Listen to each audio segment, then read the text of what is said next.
galing San Beda, galing ng San Beda.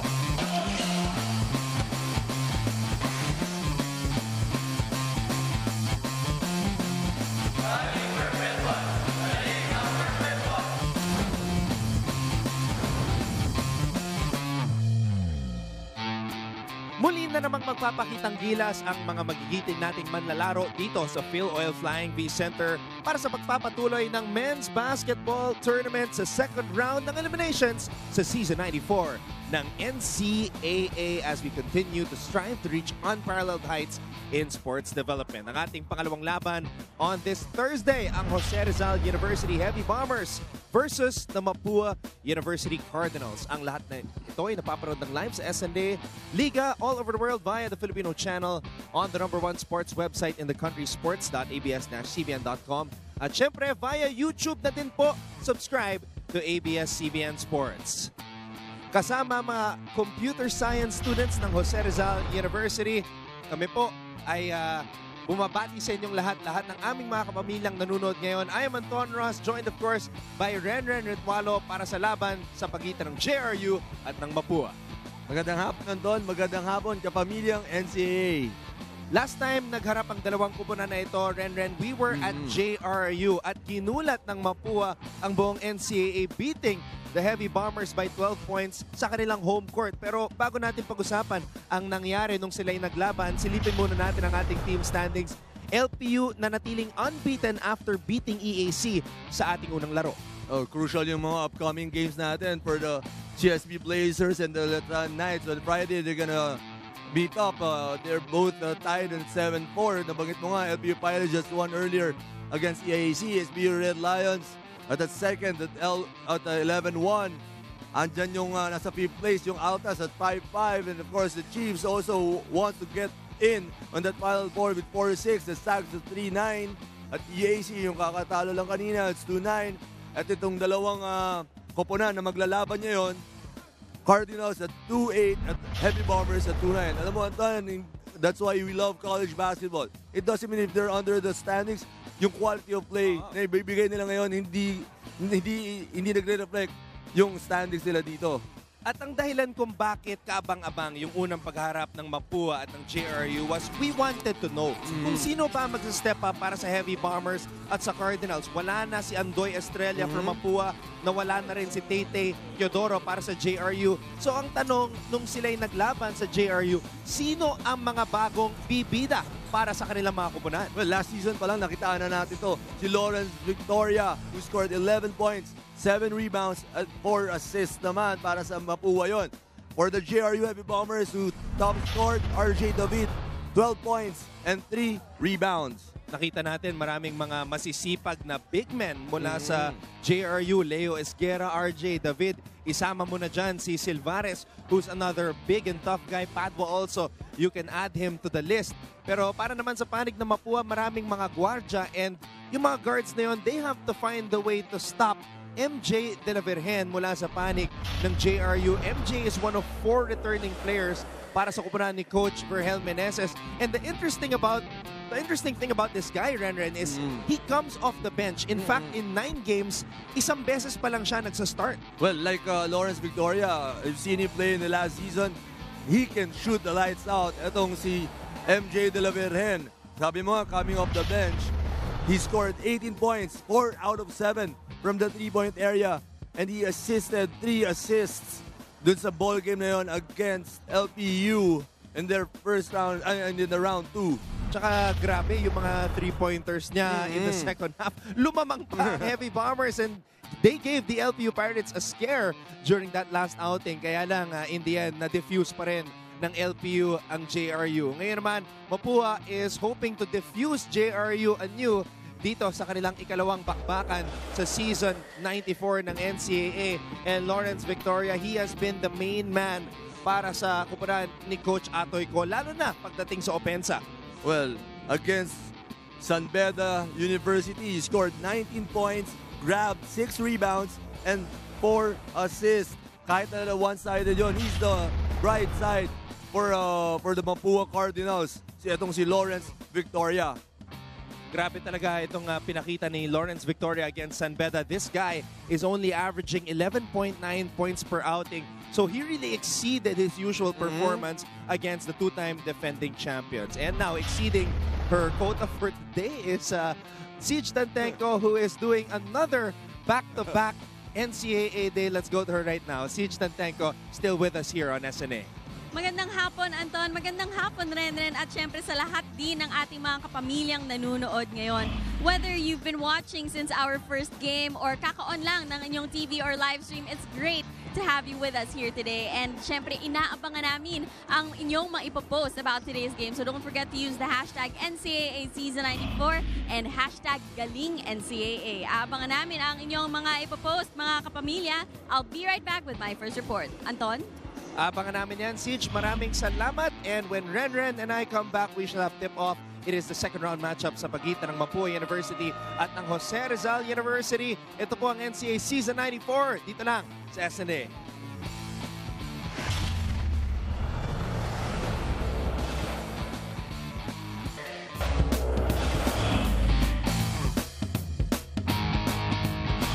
Mark Adrian Malyari, point guard. Jed Mendoza, shooting guard. Leonardo Esguerra, forward. John Mark Silvares, center. Darius Estrella, shooting guard. Noah Tracy Lugo, point guard. Lawrence Victoria, point guard. Christian Bunyag, center. Daniel Aguirre, forward. Arvin Gamboa, forward.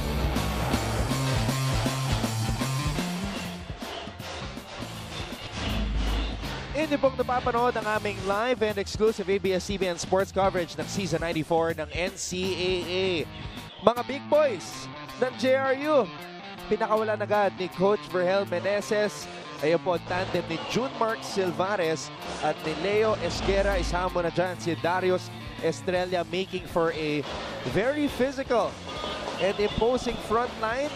Sasamaan pa nila si Jed Mendoza in the backcourt. At ito naman ang mga mangunguna sa Mapúa University. Of course, the man in the middle, Christian Bunyag. And you've got Aguirre and Gamboa to go along with Lawrence Victoria and Noah Lugo.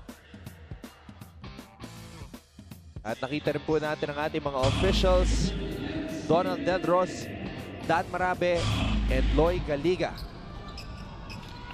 Pangalawang laban ngayong Webes sa NCAA Season 94, nagsimula na po. At unang offensive possession mapupunta sa Mapúa Cardinals. Si Lugo nagpagupit, ano? Oo nga eh. Nung first round, long hair pa yan. Oo. So it's a new start para kay Noah Lugo dito sa second round of eliminations. And actually, this is just the second game para sa Mapúa sa second round of eliminations. Para sa JRU naman, ito yung pangatlo.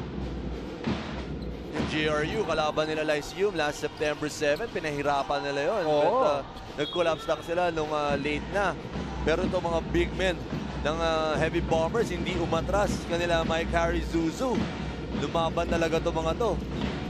And actually, Red, for the first time this season, there were 4 players from JRU na naka-double digits. Unang beses na nangyari yun, ha?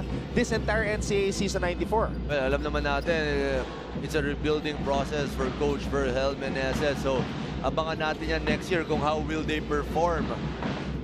Samantala, Lawrence Victoria sharing his caring para sa Mapúa Cardinals, giving it up to Noah Lugo for that basket.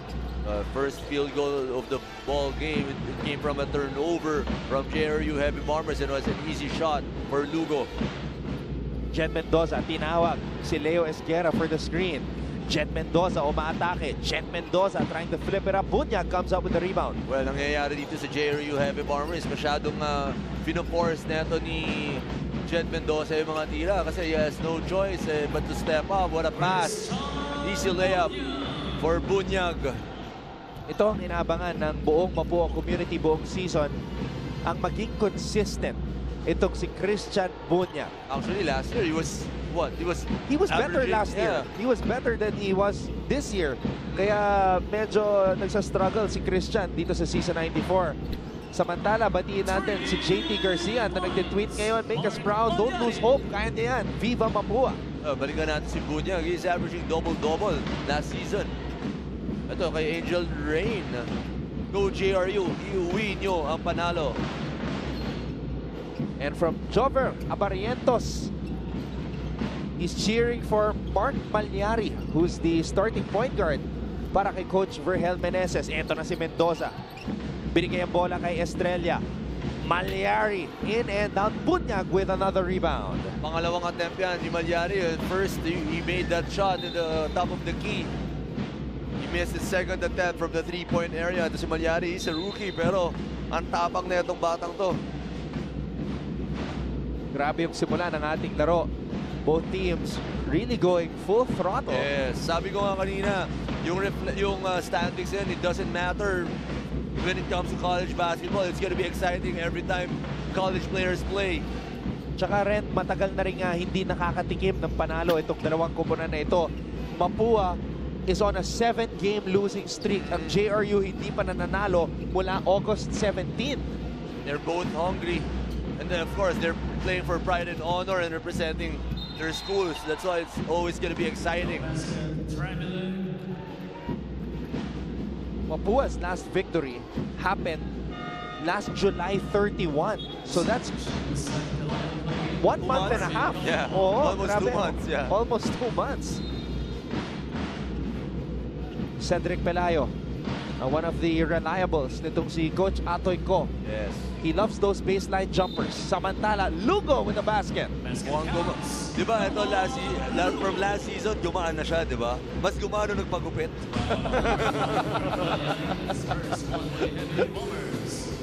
Ang bilis ng atake niya sa basket. He attacked hard, he absorbed the contact. Ito si Lugo. Pero makikita natin, it was a handoff from his big man. That is the key. Every time you made that handoff, you attack that basket. A transferee from the LPU Pirates of Coach Topex Robinson. Now the main point guard of the legendary Atoy Ko. Pelayo denying Estrella. Silvares nakuha ang bola. Binigay dito kay Mendoza. This is the matchup that we have at shooting guard. Mendoza against Victoria. Mendoza hindi na ipasok ang bola, pero mananatili ito sa JRU. Well, Mendoza should learn from this season that you don't have to go all the way to the basket. Sometimes you pull up for the jumper or you create for your teammates also, not just for yourself. Sometimes you have to be the decoy kasi nagko-collapse talaga sa kanya yung depensa at ang dami yung libre. Just like that. Yun, he has to improve on that kasi makikita niya now, ang daming he's seeing double teams. Especially next year also. Ganyan din yan. Maraming double teams na makukuha niya. So that's why he should know how to pass. Mendoza with the rebound. Mendoza, pinilik ang bola dito kay Estrella. Malyari. Esguera was screaming for that basketball. Estrella missing on that three. Eto na si Pelayo, tumatakbo. Pelayo, binalik muna ang bola kay Victoria. Tinatawag si Bunyag para sa screen. Pero nagbago ng play. Aguirre, atake. Jump hook. Wala. Rebound Estrella. Another stop by the heavy bombers. Ito naman si Mendoza. Walang preno-preno. Yun yung sinasabi ko. It was wide open. When he attacked the basket, he attracted the defense. But Malyari didn't take the shot. Malyari. Estrella on the drive.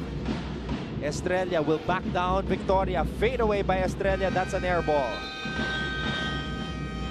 Shot clock violation. All right, we have a timeout called by Mapúa. Magbabalik po ang NCAA Season 94. Kayo'y nakatutok sa NCAA Season 94 dito lang sa SNA. Malaking dagdag sa kumpiyansa ng JRU na muntikan na nilang matalo ang LPU Pirates. Sabi nila, wala man tayo sa running for the Final Four. Tinitingnan naman nila ang relative experience, ang growth at ang pagbabangko nila para sa next season. Ang sabi pa nga ni Coach Vergel sa kanilang huling practice, basta maging consistent kayo, may tatalunin pa tayo. Sa panig naman ng Mapúa Cardinals, sang-ayon ang kanilang coaches na mahalaga ang mental aspect ng game na ito. Sabi nila, coming from a loss but playing your best is easier said than done. However, that is what we have to do. Back to you, Anton. Maraming salamat, Siege. Totoo ang sinabi mo. Muntik na nga nanalo ang JRU kontra sa LPU. That would have shocked the entire collegiate basketball world. Yes. Pero ang LPU, naki-recover na rin. Winning today against EAC para manatiling perfecto ang kanilang kartada, 12-0. 3-on-1 situation. Silvares with a finish. Nice pass by Melyari. He pushed the ball right away when they forced the turnover. Easy basket. Victoria using the Aguirre screen. Victoria on the drive. Victoria no good. Victoria, we know he's an explosive player. He can finish those like Estrella right there, finishing the break. At trend nitong si Darius Estrella is one of the most improved players dito sa NCAA Season 94. Slowly involving himself and becoming one of the main men para kay Coach Verhel Meneses. Look at that. No-look pass. Huling-huli sa ating Vivo X21. Perfect shot. Actually, hindi no-look yun eh. Tumingin siya dun sa cameraman natin eh. Tapos mamaya, abangan na niya yung highlights na download na yung video. Yes. This day and age of social media, ang ating mga players, alam na kung saan tumingin eh. Oo, ang daming pwedeng makuha ng highlights eh. Kahit kahit mga nanonood dito sa loob ng arena, nakakakuha ng video eh. Silvares, binigay dito ang bola kay Mendoza. Mendoza is short on that three. Eto na naman si Esguera. Dalawa sumabay sa kanya. Gamboa snatching that ball away. Look at the power of Gamboa. Yeah. Oops, sayang. Hinayang si Lugo. Gusto niya itira ulit yung bola. Kasi act of shooting dapat if he attempted that shot. But it's a pass daw, sabi ng referee. So, hindi siya makakakuha ng dalawang free throw. And look at Coach Verhel Meneses. He's up on his feet. He's active. He has a concerned look on his face. He's coaching. He's giving instructions. Kasi feeling niya, ito rin yung chance nilang makabawi dito sa Mapúa. Actually, ano yan eh, continuous growth, continuous learning. If you're a coach, kailangan continuous din yan, coaching, para matuto ang mga players mo, especially if you're in a rebuilding process. Coach Verhel Meneses is now in his 9th season as the head coach of JRU. Imagine next year, pang-10 na niya. As a head coach, he will have been a head coach for a decade next year. Para sa alma mater pa niya, ang José Rizal University. Yeah. Kung ano yung binigay sa kanya ng JRU, yun din ang binabalik ni Coach Verhel Meneses para sa alma mater niya. Former King Bomber. And one of the most prolific scorers during his heyday. And he's the best shooting guard. He's the best guard in the pro ranks during his time. And you can say the same about the other guy, Coach Atoy. Oh yeah, same. Parehas din. Samantala, JP Nieles, who was activated in the last game, is now in. But Mendoza is going to be able to score against JP Nieles. Nieles still trying to get his legs under him. Yes, ang ganda nung fast break nila, transition offense. Walang nag-dribble. It was a touch passing between Nieles and Mendoza. Bonifacio pinasa sa ilalim. Basket is good for Justin Serrano. As Mapúa takes back the lead. We'll be back. Let's take a look at this new kid on the block para sa José Rizal University, Darius Estrella. 15 points, 7 out of 14 sa kanilang huling laban kontra sa LPU. Ang bigat nung nilaro niya doon ni Darius Estrella. I know he can shoot from the preseason. I saw him, he can shoot from the outside. But shooting at 50% against LPU is big for this guy right here. Darius Estrella, pwede mag-carry over yung confidence na yan to this game up to the next season. There we see Coach Verhel Meneses. Aktibong-aktibo si Coach Verhel. Yes. And makikita mo, nakatake niya si Coach Verhel. Mukhang nag-lose weight, mukhang nagpapakondisyon din si Coach Verhel Meneses. Normal on the drive. Mendoza. Oh! Jet Mendoza humihingi pa ng foul. Yun yung sinasabi ko kanina. He can finish those, but it was a tough shot. Ang ganda nung ginawa niya. He went hard, but sometimes yung basketball, you make it simpler. Pwede mong i-drop pass yun sa big man mo and an easy basket. Pero wala ka masasabi doon. He made that shot.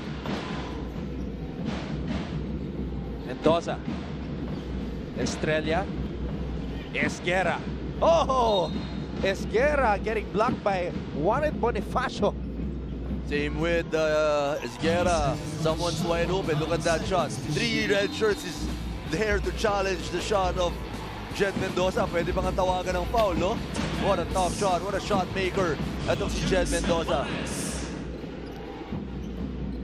Maski tatlo pa na pumapaligid sa kanya, sumusugod pa rin. Ito si Jet Mendoza. Yes. Nieles calling out the play. But if you want to be more efficient, you have to simplify the game and make it easy for you.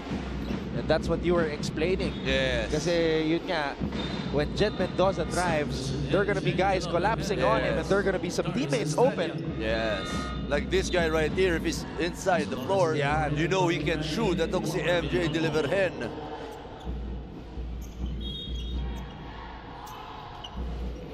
And here he is, coming off that huge performance sa kanilang huling laban wherein he scored 18 points against LPU. Deliverhen gets the ball from Esguerra. Deliverhen binigay dito kay Mendoza.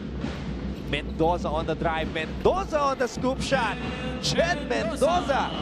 He's a bundle of energy. Itong si Jet Mendoza. He always goes hard to the basket. What an attack by Jet Mendoza to the rim. Meron ng 8 puntos itong si Jet Mendoza. Serrano with a jumper. Rattles out. Deliverhen comes up with the rebound. Wala pa ata minimintis to si Jet Mendoza kasi he's always attacking the basket. Mendoza on the run. Silvares. Bola napunta dito kay Deliverhen para tignan ang double team. Deliverhen. Nabitawan ang bola. Victoria on the drive and he was fouled by Jet Mendoza. Look at him. Itong si Jet Mendoza. Siya pa rin ang bumaba doon sa depensa. He turned the ball over. Itong si Deliverhen. But who's that guy? He came from the baseline. Itong si Jet Mendoza to stop that easy layup by Victoria. If you're a leader, you show that by example. He's a doer. Itong si Jet Mendoza showing example. No let-ups. Kahit anong laro to, hindi siya bibigay. I mean, he's gonna place 100%. Lawrence Victoria, 11 points per ball game, 4 rebounds for Coach Atoy Ko. Here come the heavy bombers. Nieles natapik ang bola mula sa likod. Ito na si Victoria, umarangkada. Victoria sumusugod. Victoria titira. At babalik sa linya to shoot 2. He's like Jet Mendoza. Itong si Lawrence Victoria. Open court player. Look at that. Dribble with one hand. Left hand dribble. All the way. Sometimes, some players can dribble straight to the basket. They have to change direction kasi minsan nahihirap mag-dribble ng dire-diretso. Pero no problem for Lawrence Victoria. He can dribble that ball in either hand, going straight to the basket. More substitutions here para sa José Rizal University. John Ronnie Aguilar. Bago yan, ha? Last shot time for the yellow shirts. 17-15 JRU. Deliverhen. Tinobble team na naman. Jude Mark Silvares. Nabitawan ang bola. Eto na si Pilayo. 5 segundo. Natitira sa first quarter. Nieles has the shoot. Nieles will let it fly. Almost. What a first quarter we had, Anton. Back and forth action sa pagitan ng dalawang kupunan na uhaw na sa panalo. Yes. Parang naiwan sa disyerto itong dalawang to. Ayun nga eh. Oo, gusto ng mga inom na ito. Tignan mo naman yan, no? Yung intensity na binibigay ni Victoria at saka ni Mendoza. 100% talaga. And look at Jed Mendoza attacking the rack. Walang sumalubong. Easy layup for Jed Mendoza. And Jed Mendoza leads all scorers with 8 points in this game. Babalik po tayo para sa second quarter. JRU leads Mapúa 17-15 after 1.